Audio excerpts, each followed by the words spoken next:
Você está ciente de que há sérias consequências em amaldiçoar a nação de Israel? Além disso, zombar de Deus pode representar um risco muito caro. No vídeo a seguir serão mostradas 10 personalidades famosas, entre presidentes, artistas e cientistas. Alguns deles expressaram maldições contra Israel e tiveram um destino trágico, enquanto outros zombaram de Deus e tiveram um fim lamentável até a sua morte. Neste vídeo exploraremos o enigma que envolve a bênção ou maldição de Israel, bem como o risco de zombar de Deus. Este vídeo será extremamente impressionante. Antes de continuar, não se esqueça de curtir este vídeo, inscrever-se e ativar o sino de notificação para que o YouTube avise você sempre que postarmos um novo vídeo. Vamos começar!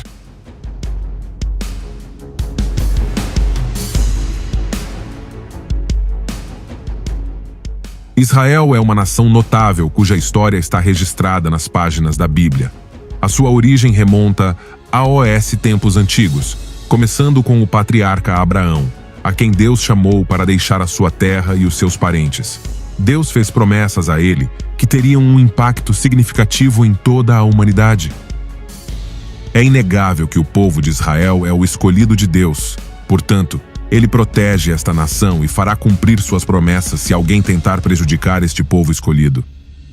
Vamos ler Gênesis, capítulo 12, versículo 3. Abençoarei os que te abençoarem, e amaldiçoarei os que te amaldiçoarem, e todas as famílias da terra serão abençoadas em você. Deus fez esta promessa, que ainda hoje é verdadeira e é a razão do declínio e queda de muitos impérios. Tal garantia foi a maior promessa de amizade e favor que Deus poderia conferir a Abraão. Deus considerou os insultos e os erros cometidos ao seu amigo como seus e prometeu fazer uma causa comum com ele, compartilhar seus amigos e tratar seus inimigos como se fossem seus. Abraão foi designado para ser o destinatário e distribuidor da bênção. Ele não apenas receberia a bênção de Deus, mas também se tornaria uma bênção e um meio de abençoar outros. A bênção, como expressão mais precisa de ser uma bênção em si, deixa claro que a partir daquele momento o acordo com Abraão seria crucial. A bênção e a maldição do povo dependeriam inteiramente da sua atitude para com ele, e todas as famílias da terra seriam abençoadas através dele. Aqueles que amaldiçoam Abraão e seus descendentes são aqueles que o tratam levianamente, menosprezam-no ou insultam-no. A maldição de Deus por tal desrespeito e desdém envolveria os mais severos julgamentos divinos. O oposto aconteceria com aqueles que o abençoaram e ao seu povo. E em ti serão benditas todas as famílias da terra. Não só foi prometida a bênção a Abraão, mas Deus também prometeu fazer dele uma bênção, até ao ponto em que todas as famílias da terra seriam abençoadas em Abraão. Esta incrível promessa foi cumprida no Messias, que veio da linhagem de Abraão. A bênção de Deus para Abraão não foi para o seu próprio bem, nem mesmo para o bem exclusivo da nação judaica que surgiria. Foi para o mundo inteiro, para todas as famílias da terra através de Jesus Cristo. Ao experimentar a plenitude na pessoa de Cristo, cada família seria abençoada através da sua fé nele. Agora, vejamos abaixo que esta promessa é verdadeira. Muitas famílias foram abençoadas por abençoarem Israel, enquanto muitas pagaram caro por amaldiçoá-lo. Muito bem, meu caro ouvinte. Vejamos juntos aquelas pessoas que lançaram maldições sobre Israel e sofreram um fim trágico. Número 1. Hugo Chávez. No dia de junho de 2010, o presidente Hugo Rafael Chávez Frias, conhecido pela sua tendência golpista e pela falta de respeito pela lei, decidiu demonstrar ao mundo a sua liderança global, expressando a sua opinião sobre Israel. Num dos seus habituais discursos, Chávez condenou o Estado de Israel, expressando veementemente o seu ódio por ele. Chávez disse literalmente o seguinte: aproveito para condenar novamente, do fundo da minha alma e das minhas vísceras, o Estado de Israel. O líder revolucionário, bolivariano e humanista, muitas vezes com crenças místicas, como os espíritos da savana e seguidor de Buda e de outras religiões, crenças ou seitas, esqueceu e, logicamente, nenhum de seus conselheiros o informou que Israel é considerado o povo de Deus. Você pode imaginar com quem ele mexeu? Nada mais e nada menos do que as pessoas do Criador do Universo.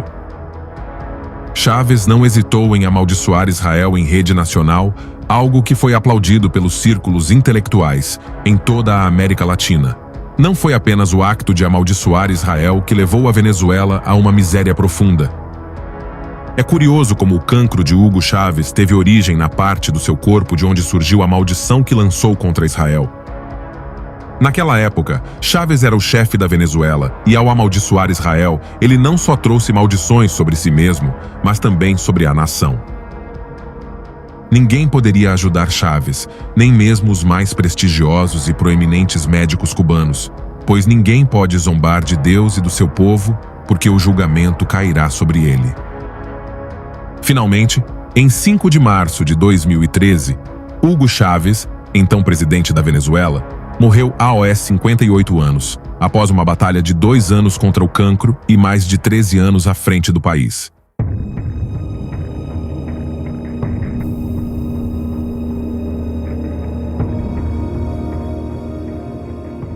Número 2. Hassan Bitmez. Em 14 de dezembro de 2023, o deputado turco Hassan Bitmez, 53 anos, membro do Partido Islâmico Felicity, sofreu um ataque cardíaco enquanto abordava a questão da guerra entre Israel e o Hamas. Durante seu discurso, o parlamentar sofreu um ataque cardíaco após expressar fortes críticas a Israel, ressaltando que a nação não conseguirá escapar da ira de Alá. Bitmez entrou em colapso após proferir as seguintes palavras: "Mesmo que a história permaneça em silêncio, a verdade não permanecerá escondida. Eles, Israel, acreditam que se nos eliminarem não haverá problema. Eles não conseguirão escapar do tormento da consciência. Mesmo que tentem escapar à angústia da história, não conseguirão escapar à ira de Alá." Suas declarações foram dirigidas a Israel. O Deus de Israel sempre cumpre suas promessas e mantém seu nome elevado. Não é uma coincidência e não pode ser desafiado.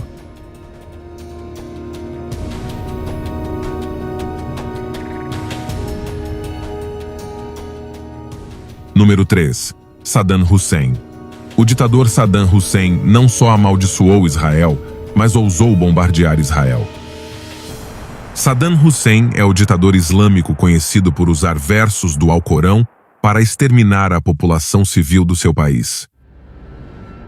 Saddam Hussein foi capturado em 13 de dezembro de 2003 pelas tropas americanas em Ad-Daur, na sua cidade natal, Tikrit, ao norte de Bagdá. Em 5 de novembro de 2006, ele foi condenado à morte por enforcamento por seu envolvimento na morte de 148 iraquianos xiitas da vila de Dujail em 1982. Finalmente, no dia 30 de dezembro de 2006, foi executado, e até hoje esse homem é lembrado como um dos mais cruéis da história.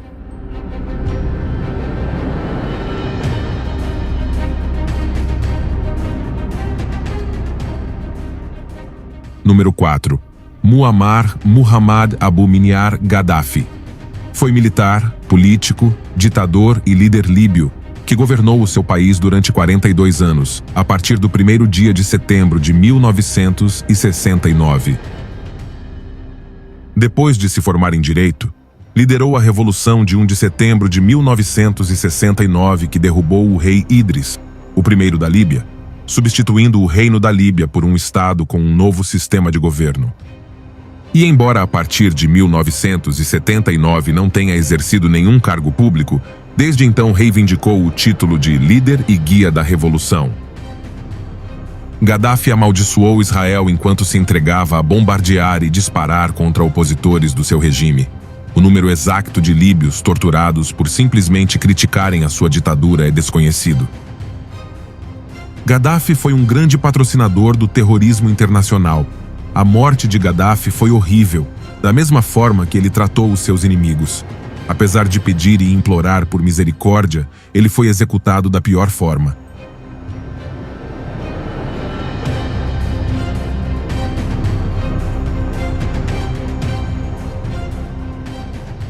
Número 5. John Lennon. A frase mais polêmica proferida por John Lennon é lembrada até hoje.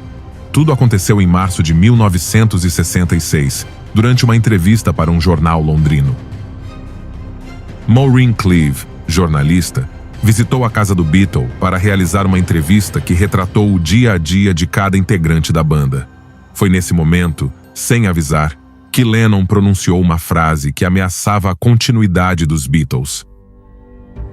Durante a década de 60, Lennon demonstrou grande interesse por questões relacionadas à espiritualidade e religião. Enquanto os 4 de Liverpool faziam uma pausa na turnê mundial, o músico se dedicou à leitura com o objetivo de expandir a mente. Foi deste processo de aprendizagem que surgiram algumas das declarações que fez a Cleave. O cristianismo está desaparecendo e encolhendo. Isso está indo embora. Não preciso discutir muito. Estou certo e com o tempo isso será comprovado. Somos mais populares que Jesus. Não sei o que vai desaparecer primeiro, o rock ou o cristianismo. Jesus estava bem, mas seus discípulos eram rudes e comuns. Eles são o que arruína tudo para mim. Estas foram as declarações de John Lennon. John Lennon morreu em 8 de dezembro de 1980, assassinado por Mark David Chapman. Embora Lennon tenha deixado um legado na história e sua fama tenha desaparecido, Jesus Cristo e o cristianismo continuam mais relevantes do que nunca.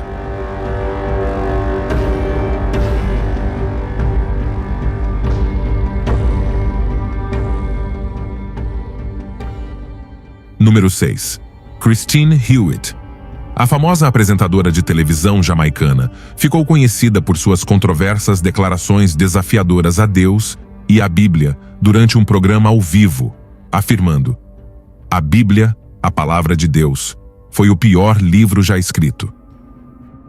Infelizmente, pouco depois, ela perdeu a vida em um trágico acidente de carro causado por dirigir sob efeito de álcool e em velocidade excessiva, deixando-a irreconhecível e carbonizada.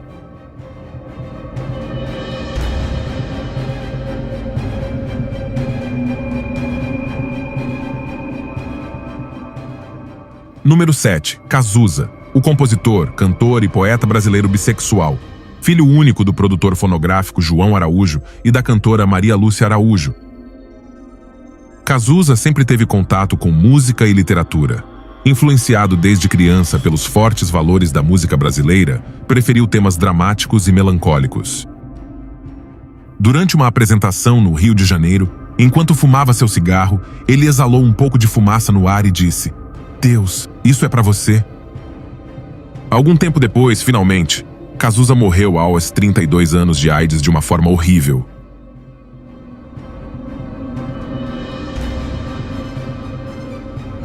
Número 8. Marilyn Monroe. Foi uma atriz, modelo e cantora americana. Conhecida por interpretar papéis cômicos de loira bombástica, ela se tornou um dos símbolos sexuais mais populares da década de 1950, no início dos anos 60, bem como um emblema da revolução sexual da época. Ela foi visitada por Billy Graham durante uma apresentação. Ele disse que o Espírito de Deus o havia enviado para pregar para ela. Depois de ouvir o que o pregador tinha a dizer, ela disse: "Não preciso do seu Jesus." Um dia, às 3h30 da manhã do dia 5 de agosto de 1962, o psiquiatra de Marilyn Monroe, Dr. Ralph Grinson, invadiu seu quarto quebrando uma janela e encontrou a atriz morta em sua cama com um frasco vazio de comprimidos para dormir em sua mesa de cabeceira.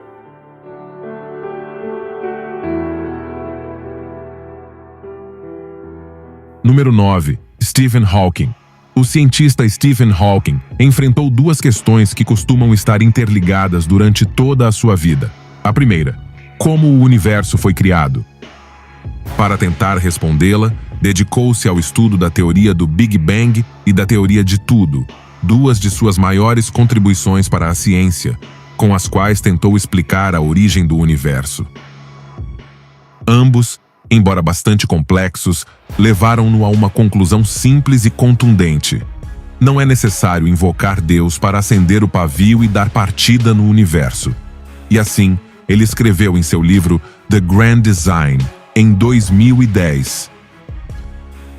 Em 14 de março de 2018, faleceu aos 76 anos, após lutar durante muito tempo contra uma doença do neurônio motor que o deixou confinado a uma cadeira de rodas e o obrigou a se comunicar por meio de uma inconfundível voz computadorizada.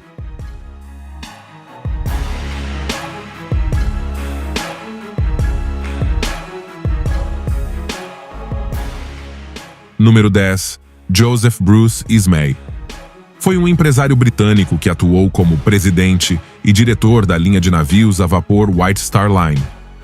Ismay viajou e sobreviveu na viagem inaugural de um dos navios mais importantes da linha, o Titanic. O criador do Titanic disse que nem Deus afundaria o Titanic. Na sua época, o Titanic tornou-se o maior navio de passageiros do mundo e tornou-se famoso porque entre a noite de 14 de abril e a madrugada de 15 de abril de 1912, afundou em sua viagem inaugural de Southampton, no Reino Unido, em direção a Nova York, nos Estados Unidos, após bater em um iceberg. Mais de 1.500 pessoas morreram na tragédia.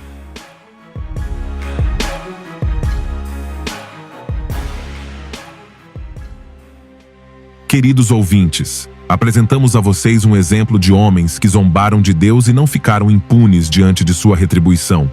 Este é apenas um alerta para milhares de pessoas que também zombam de Deus. Vejamos o que a Bíblia diz em Gálatas, capítulo 6, versículo 7. Não se deixem enganar, de Deus não se zomba, pois tudo o que o homem semear, isso também colherá. Zombar de Deus é desrespeitá-lo, desonrá-lo ou ignorá-lo. É uma ofensa grave cometida por quem não teme a Deus ou nega a sua existência. A forma de ridículo mais fácil de reconhecer é o desrespeito, caracterizado por insultos verbais ou outros atos de desprezo. Está associado ao ridículo, à zombaria e ao desafio. A zombaria é uma atitude desonrosa que demonstra baixa estima, desprezo ou mesmo inimizade aberta.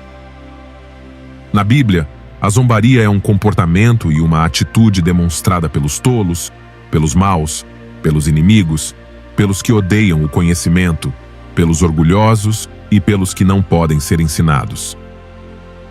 No Salmo 74, versículo 22 diz: Levanta-te, ó Deus, e pleiteia a tua causa. Lembre-se de como esses idiotas insultam você o dia todo.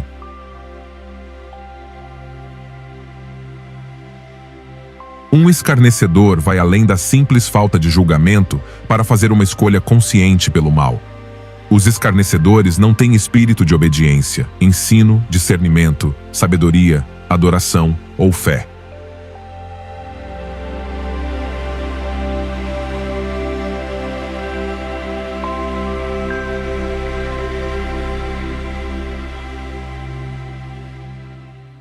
É assim que chegamos ao final do vídeo. Nunca se esqueça de ter medo, respeito e amor para com Deus. Obrigado por fazer parte do nosso canal. Deus te abençoe grandemente. E nos vemos no próximo vídeo.